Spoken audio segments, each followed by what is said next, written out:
দুষ্কৃতীরা এসে রাতের অন্ধকারে আমাদের এখানে অঞ্চল পোলরহাট 1 নম্বর অঞ্চল, পোলরহাট 2 নম্বর অঞ্চলে আজকে অঞ্চল সম্মেলন আছে, অর্থাৎ রাজনৈতিক একটা কর্মসূচি আছে, ইন্টারনাল কর্মসূচি। আমাদের যারা প্রতিনিধি আসবেন তাদেরকে স্বাগত জানানোর জন্য এই অভ্যর্থনা কমিটির পক্ষ থেকে একটা তোরণ করা হয়েছিল, একটা গেট করা হয়েছিল। রাতের অন্ধকারে কিছু দুষ্কৃতী এসে সেটাকে ছিঁড়ে দেয়। প্রশাসনের কাজ হচ্ছে যে বা যারা এই ব্যানারকে গেটকে ছিঁড়ে অস্থিরতার পরিবেশ তৈরি করতে চেয়েছিল, হিংসার পরিবেশ তৈরি করতে চেয়েছে, আমরা তাদের ফলে তো পা দেব না। তাদের বিরুদ্ধে কঠোর ব্যবস্থা প্রশাসনকে নিতে হবে। আমাদের কি রাজ্য সরকার কি কেন্দ্র সরকার দেখুন সবসময় অপোজিশনের গলা টুটিকে টিপে ধরার চেষ্টা করছে, অর্থাৎ ডেমোক্রেসিকে দুর্বল করার চেষ্টা করছে। আমরা এটা হতে দেব না। আমাদের সর্বোচ্চ দিয়ে ডেমোক্রেসিকে শক্তিশালী। কি আইনের ঊর্ধ্বে নাকি? যদি এ কথা বলে থাকে চরম অন্যায় বলেছে। যারা দোষ করেছে ভারতের বর্ষের যে আইন বিচার ব্যবস্থা, কোর্ট আদালতের মাধ্যমে যদি ফাঁসি দেয়, আমি ফাঁসির দাবি চাইবো, সর্বোচ্চ শাস্তির আমি দাবি চাইবো। খুন করেছে তার সর্বোচ্চ শাস্তি হোক, এটা চাইবো, কিন্তু তার সম্পত্তি অন্য কেউ কেড়ে নেবে এটা হতে পারে না। এটা দেশের আইন পারমিট করে না। তাহলে ওনার যেটা আইনের বই আছেন, তোমার কাছে তাহলে আইনের বই এই ধরনের যদি উনি করে রাখেন সেটা উনি বলুক। তবে এই ধরনের যদি করে থাকেন উনি দেশের দিনই ছাড়া। আমি আবারও বলছি, শওকত সাহেব ওই দিনকে রেজ্জাক খানের ডেড বডির সামনে গিয়ে দাঁড়িয়েছিল 10 তারিখ রাত্রে। Right side, left side, front side, back সাইডে যারা দাঁড়িয়েছিল শওকত সাহেবকে ঘিরে, তাদের মধ্যে অনেকে খুনি হতে পারে। নিরাপত্তা রক্ষীদের সমস্যার সমাধান হয় না। কত নিরাপত্তা রক্ষী দেবে? কজনকে দেবে? বাংলার প্রত্যেকটা নেতা তো চাইবে, আইএসএফ এর প্রত্যেকটা নেতাকে তাহলে দিতে হবে। যাদেরকে এই গুন্ডামস্তান গুলোকে ধরে জেলের মধ্যে রেখে দিলে নিরাপত্তা রক্ষী দেওয়ার প্রয়োজন বোধ হবে না। ভাঙড়ের চিরুনি তল্লাশি হোক, ক্যানিং পূর্বের চিরুনি তল্লাশি হোক, সেন্ট্রাল ফোর্স, স্টেট ফোর্স দিয়ে ওষুধ। আমি তো ভাঙড়ের বিধায়ক হিসাবে ভাঙড়ের মানুষের আমি শান্তি চাই।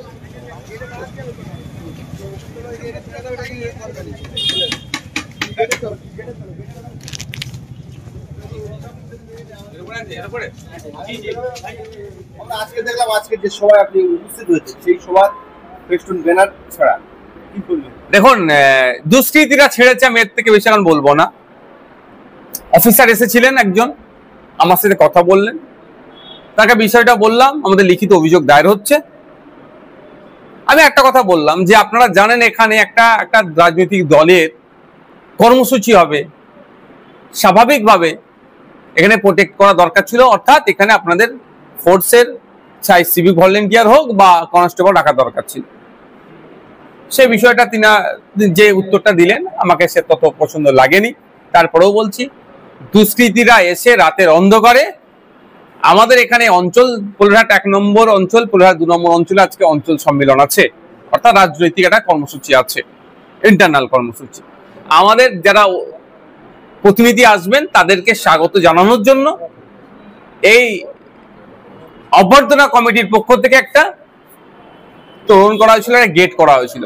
রাতের অন্ধকারে কিছু দুষ্কৃতী এসে সেটাকে ছিঁড়ে দেয়। এবার কে বা কারা, তাদের পলিটিক্যাল অ্যাফিলিয়েশন কি আমি এক্ষুনি বলতে পারবো না, বা আমি হাত গুনাকে বিশ্বাস করি না, বা আমি হাত গুনতে পারি না। এটা প্রশাসনের কাজ হচ্ছে যে বা যারা এই ব্যানারকে গেটকে ছিঁড়ে অস্থিরতার পরিবেশ তৈরি করতে চেয়েছিল, হিংসার পরিবেশ তৈরি করতে চেয়েছে, আমরা তাদের ফলে তো পা দেব না। তাদের বিরুদ্ধে কঠোর ব্যবস্থা প্রশাসনকে নিতে হবে। এই প্রশাসন দেখুক, বা রাজ্য সরকার দেখুক, বা প্রধান দল শাসক দল দেখুক যে পশ্চিমবাংলায় গণতন্ত্রটা কিভাবে, শাসক দলের যিনি চিফে আছেন দেখুক যে পশ্চিমবাংলার গণতন্ত্রকে কিভাবে গলা টিপার চেষ্টা হচ্ছে। গণতন্ত্রের বিরোধীরা যত শক্তিশালী থাকবে, ডেমোক্রেসি ততটাই সুরক্ষিত থাকবে। কিন্তু দুর্ভাগ্য আমাদের কি রাজ্য সরকার কি কেন্দ্র সরকার দেখুন সবসময় অপোজিশনের গলা টুটিকে টিপে ধরার চেষ্টা করছে, অর্থাৎ ডেমোক্রেসিকে দুর্বল করার চেষ্টা করছে। আমরা এটা হতে দেব না। আমাদের সর্বোচ্চ দিয়ে ডেমোক্রেসিকে শক্তিশালী আমরা করব। গতকাল শওকত মোল্লা এক মিটিং থেকে বলছেন যে রাজ্জাক খান খুনে যারা দোষী, যাদের বিজয়গঞ্জ বাজারে দোকান আছে, সেই জায়গাগুলো গরিবদের মধ্যে বন্টন করে দেওয়া। শওকত মোল্লা কি আইনের ঊর্ধ্বে নাকি? যদি এ কথা বলে থাকে চরম অন্যায় বলেছে। যারা দোষ করেছে ভারতের বর্ষের যে আইন বিচার ব্যবস্থা, কোর্ট আদালতের মাধ্যমে যদি ফাঁসি দেয়, আমি ফাঁসির দাবি চাইবো, সর্বোচ্চ শাস্তির আমি দাবি চাইবো, সেটা হোক। কিন্তু তাদের অর্জিত অর্থে যদি দোকান থেকে থাকে, জায়গা থেকে থাকে, আপনি কেড়ে নিতে পারেন। আপনি কি যোগী আদিত্যনাথের মতো বুল্ডুজারের পক্ষে আসছেন? না বিজেপির সাথে যে আপনারা ঘর করছেন তৃণমূল, সেটা কি তার ইফেক্ট এখানে হচ্ছে? মন পাওয়ার জন্য, পরিবারের মন পাওয়ার জন্য, ভাঙড়ের মানুষের মন পাওয়ার জন্য এই ধরনের অবাঞ্ছিত মন্তব্য করছে। এটা চরম অবাঞ্ছিত মন্তব্য। যে খুন করেছে তার সর্বোচ্চ শাস্তি হোক, এটা চাইবো, কিন্তু তার সম্পত্তি অন্য কেউ কেড়ে নেবে, এটা হতে পারে না। এটা দেশের আইন পারমিট করে না। এবার শওকত মোল্লা সাহেব যে কথা বলছে, এর সাথে তৃণমূল কংগ্রেস সহমত কি কথার সাথে সহমত নয়? তৃণমূল কংগ্রেসের বড় নেতৃত্ব যারা আছে, হাইকমান্ড আছে, তাদেরকে আপনারা একটু জিজ্ঞাসা করুন। তিনি বলছেন তো যে প্রশাসনের সাথে আমার কথা হবে, প্রশাসনের সাথে কথা হলে এরকম আইন, আমি ভাই বিএনএসএস আমি যতটুকু পড়েছি, এই ধরনের কোনো জায়গায় বলা নাই কেউ খুন করলে তার জায়গা কেড়ে নিতে হবে। তাহলে নতুন করে পশ্চিমবাংলার মধ্যে ক্যানিং কি আলাদা দেশ যদি উনি ঘোষণা করে দেন যে আলাদা দেশ ক্যানিং, এই আর ভাঙড়টা ওনার জন্য এখন যদি দায়িত্ব পেয়েছে, ভাঙড়কে হয়তো আলাদা দেশ আগামী দিনে ঘোষণা করবে। তাই ক্যানিং এর আলাদা সংবিধান, ক্যানিং এর আলাদা আইপিসি সিআরপিসির পরিবর্তে যে এখন বিএনএসএস করেছে, আলাদা করেছে, তাহলে ওনার যেটা আইনের বই আছেন, তো ওনার কাছে তাহলে আইনের বই এই ধরনের যদি উনি করে রাখেন, সেটা উনি বলুক। তবে এই ধরনের যদি করে থাকেন, উনি দেশের দেরি ছাড়া আর কিছু হতে পারেন না। শেষ প্রশ্ন করবো, আমরা দেখতে পাচ্ছি রেজ্জাক্কা খুনে বেশ কয়েকজন গ্রেপ্তার হয়েছে, 60 জন মতো। তারপর থেকে ভাঙড়ে তৃণমূলের শীর্ষ নেতৃত্ব আত্মগোপন প্রবঞ্চনা আমরা দেখতে পাচ্ছি, যাদেরকে সচরাচর দেখা যাচ্ছে না আগের মতো। তারা আগে যেভাবে বাক্য বিনিময় করতো, সেগুলো আর দেখা পাওয়া যাচ্ছে। এই খুনের সাথে যারা অ্যারেস্ট হয়েছে, এরা হয়তো খুন করেছে, আর যারা খুন করতে বলেছে তারা এখন অ্যারেস্ট হয়নি। দুটো কারণ, কেন খুন হয়েছে এটা খুঁজে বার করতে হবে, আর একটা হচ্ছে কারা খুন করার নির্দেশ দিল। আমি আবারও বলছি, শওকত সাহেব ওই দিনকে রেজ্জাক খাঁয়ের ডেড বডির সামনে গিয়ে দাঁড়িয়েছিল 10 তারিখ রাত্রে।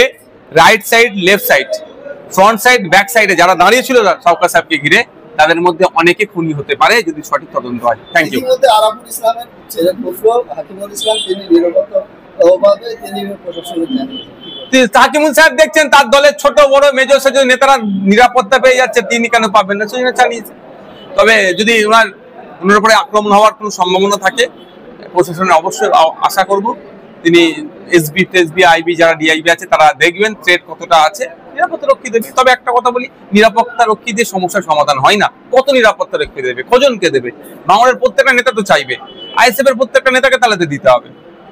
যাদেরকে এই গুন্ডামস্তানগুলোকে ধরে জেলের মধ্যে রেখে দিলে নিরাপত্তা রক্ষী দেওয়ার প্রয়োজন বোধ হবে না। ভাঙড়ের চিরুনি তল্লাশি হোক, ক্যানিং পূর্বে চিরুনি তল্লাশি হোক, সেন্ট্রাল ফোর্স, স্টেট ফোর্স দিয়ে ওষুধ। আমি তো ভাঙড়ের বিধায়ক হিসাবে ভাঙড়ের মানুষের আমি শান্তি চাই, ভাঙড়ের মানুষ শান্তিতে থাকুক, অবৈধ অস্ত্র শস্ত্র সব উদ্ধার হোক। Thank you.